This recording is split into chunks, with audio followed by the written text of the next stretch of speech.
Sudah 3 kali bekam dan totok, kondisi masih pusing tak kunjung hilang. Mohon sarannya dok, puasa. Termasuk untuk orang-orang yang lagi flu, itu boleh pakai minyak asiri. Kemudian apa lagi? Paling gampang,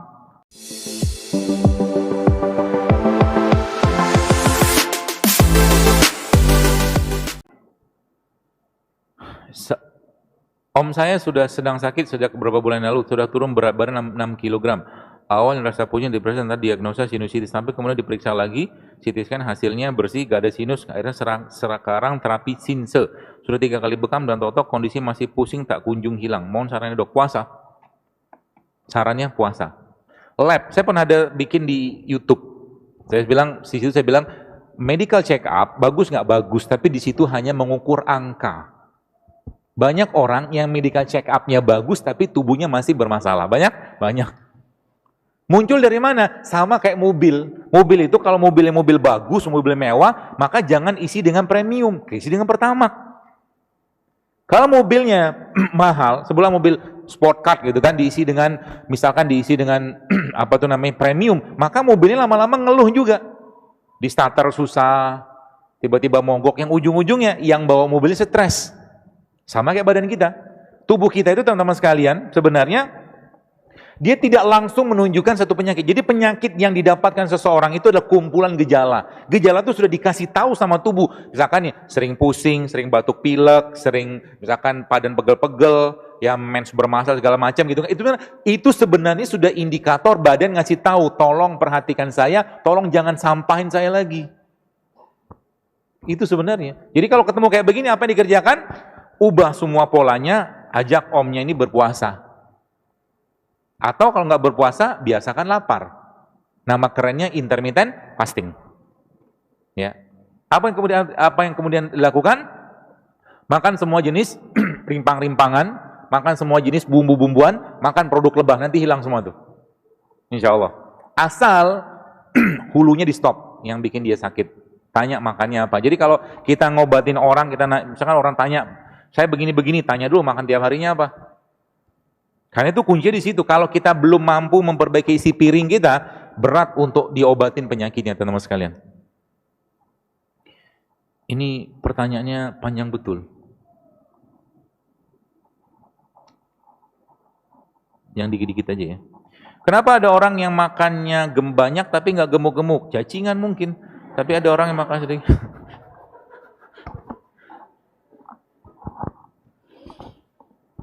Kalau ada orang makannya banyak tapi nggak gemuk-gemuk, masalahnya di mana? Masalahnya ada di freezer.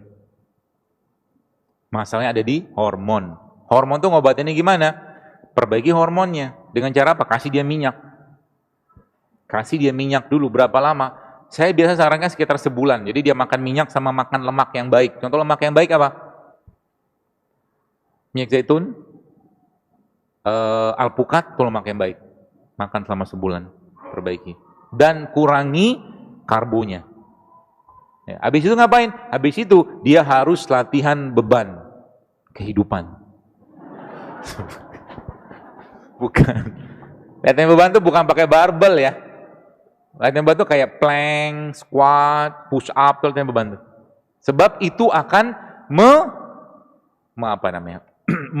stimulus growth hormone. Growth hormone itu kalau dia muncul, maka yang terjadi apa? Dia akan makan sel-sel yang rusak, Masya Allah kan. Dan gerakan itu bisa Anda kerjakan kapan? Sholat. Sholat adalah gerakan stretching dan relax yang paling baik. Syaratnya apa? Solu kama ro'aitumuni usolli. Kalau muslim kita ya, teman-teman kita semua, kalau ngikutin bagaimana sujudnya Nabi, maka saya katakan niscaya tidak akan ada orang yang susah buang air besar. Caranya gimana? Teman-teman coba gini, nanti praktekkan, jangan sekarang. Waktu sholat. Sholat tuh kalau dikerjakan benar-benar, itu bisa bikin keringetan. Posisi tangan kita, posisi takbiratul ihram kita, posisi ruku kita, posisi sujud kita, itu subhanallah. Itu semua gerakan-gerakan narik, ngendurin, stretching, relax gitu lah. Termasuk, kenapa Nabi itu lama banget ruku dan sujudnya? Karena itu, kalau saya membahasakan saja ya, tapi kita tidak melakukan sholat untuk sehat. Ingat, kita melakukan semua amal ibadah karena perintah dan kewajiban. Sehat itu efek sampingnya saja. Itu kata kuncinya, jangan keliru. Puasa bikin sehat, betul, tapi kita tidak puasa untuk sehat. Kita puasa karena perintah Allah. Jadi sehat itu sebuah karunia saja dari Allah. Contoh misalkan kita bicara tentang apa tuh namanya? Ruku. Ruku, apa yang terjadi ketika ruku? Ketika orang ruku dengan ruku seperti rukunya Nabi, kata Nabi SAW, maka gelas itu air letakkan di atas punggungnya, maka air itu tidak akan tumpah. Apa yang terjadi kalau begitu? Maka akan terjadi tarikan pada daerah betis, ya, betis, kemudian paha atas, paha bawah, sampai ke tulang belakang, sampai ke otak. Dan yang luar biasa lagi apa? Saat Anda lagi ruku, lagi sujud itu, coba nanti praktekkan, tahan nafas saat sujud. Tahan nafas, ambil nafas gitu kan, terus hembuskan pakai mulut. Itu namanya pernapasan diafragma. Itu canggih banget untuk memanjangkan nafas, mengembangkan paru-paru. Terus apa lagi? Waktu Anda ruku, waktu Anda sujud nanti, kaki belakang kan begini, secara sunnahnya, dirapetin. Tapi paha Anda juga Anda rapetin. Tahan nafas dan tangan Anda begini, maka lihat nanti apa yang terjadi. Yang terjadi adalah core Anda akan ketarik.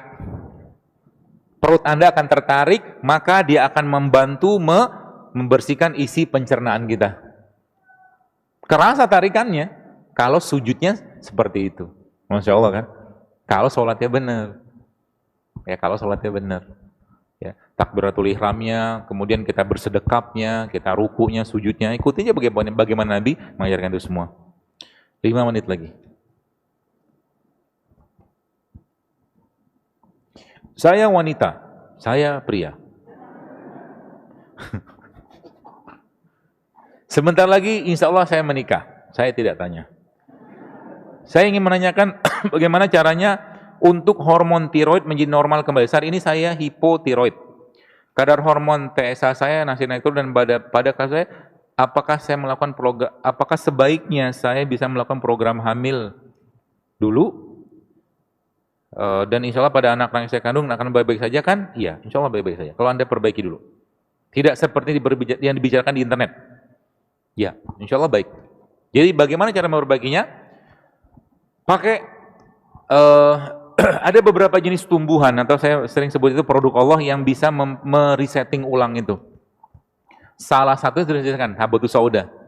Mulai minum habatus sauda dalam dosis kecil. Berapa banyak? 1 kapsul pagi, 1 kapsul malam. Itu yang pertama. Yang kedua apa?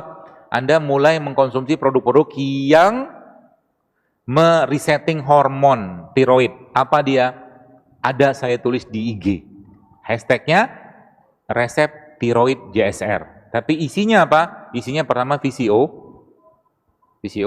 Yang kedua ada licorice, kayu manis Cina. Yang ketiga ada rumput laut. Sama satu lagi, ada satu tumbuhan yang sebaiknya juga Anda makan, minum ya. Catatannya kalau Anda tidak darah rendah. Namanya apa? Seledri. Seledri itu bagus juga, termasuk salah satu untuk meresetting tiroid. Gitu. Jadi nanti nggak usah buru-buru hamil dulu, perbaiki dulu pola ininya. Dan yang paling penting saran saya sih adalah banyakin puasa. Banyakin puasa dengan stop nyampahnya. Stop nyampahnya. Hipotiroid atau hipertiroid itu penyakit juga termasuk salah satu kausanya atau penyebabnya adalah gluten. Ya, gluten. Gluten tuh parah banget sebenarnya. Ya, tepung ya, tepung.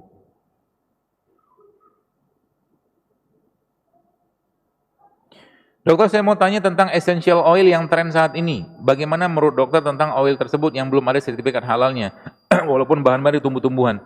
Kuncinya adalah, kalau kunci kita bicara halal, maka kunci kita kembalikan pada hadis. Nabi mengatakan apa? Innal halal bain wal haram bain wa bainahuma mushtabihat. Halal itu jelas, haram itu jelas, di antara keduanya ada syubhat. Kalau ragu, tinggalin. Itu aja. Jadi kalau Anda mau pakai sesuatu dan Anda ragu, jangan pakai. Ya, tapi kalau Anda yakin, ya udah pakai aja. Bagus nggak? Bagus. Essential oil atau minyak-minyak volatil sebenarnya ada dalam, saya lupa kitab apa, tapi dalam salah satu kitab pengobatan Nabi ada. Dan memang disarankan untuk dipakai. Essential oil. Tapi essential oil sebenarnya nggak usah pusing-pusing. Anda cari aja minyak serai, minyak cengkeh, minyak jahe, itu essential oil semua sebenarnya. Nah itu yang dikembangkan di India namanya Ayurveda. Jadi orang yang ibu yang tadi saja yang menopause awal itu dia salah satunya dia melumuri badannya dengan minyak itu. Saya lupa minyak apa, sehingga saya minyak essential oil lah seperti itu. Tapi kalau kita di Indonesia banyak kok sebenarnya minyak cengkeh, minyak nilam, ya itu kan essential oil semua sebenarnya. Makanya Universitas Brawijaya sekarang dia bikin Institut Asiri. Karena minyak asiri ini kalau boleh saya katakan dia harta karunnya Indonesia. Seluruh kosmetik, parfum pasti pakai minyak asiri. Ya. Jadi kita bisa pakai, bisa. Ya. Buat diminum boleh nggak? Boleh. Termasuk untuk orang-orang yang lagi flu itu boleh pakai minyak asiri, minyak esensial itu salah satunya ya. Jadi bagaimana hukumnya jika menghirup uap dari minyak tersebut saat hidung tersumbat saat lagi puasa? Setahu saya dari hidung nggak masalah. Setahu saya. Jadi tanya sama ustadz yang ahli fikihnya. Setahu saya nggak masalah kalau dari hidung. Apa jenis makanan pengganti DHA untuk otak dari jenis makanan yang ada di Indonesia? Pegagan, antanan. Tahu? Di browsing aja lah nanti. Dia mengandung DHA, ya. Dia mengandung, pokoknya dia vitamin buat otak lah. Pegagan atau antanan itu. Ya. Itu salah satunya. Ginkgo biloba juga sama. Itu juga dia buat otak. Kemudian apa lagi? Paling gampang, makanlah ikan teri. Itu omega 3-nya luar biasa. Dia satu kesatuan tuh, omega 3, DHA, EPHA gitu kan. Dia satu urutan seingat saya. Jadi makan aja ikan. Ikan yang paling baik apa? Ya semua sih baik ya. Ikan kayak ikan gabus itu dia juga tinggi omega 3-nya, DHA juga tinggi ya. Bandeng juga sama. Seperti itu. Saya kira mungkin cukup.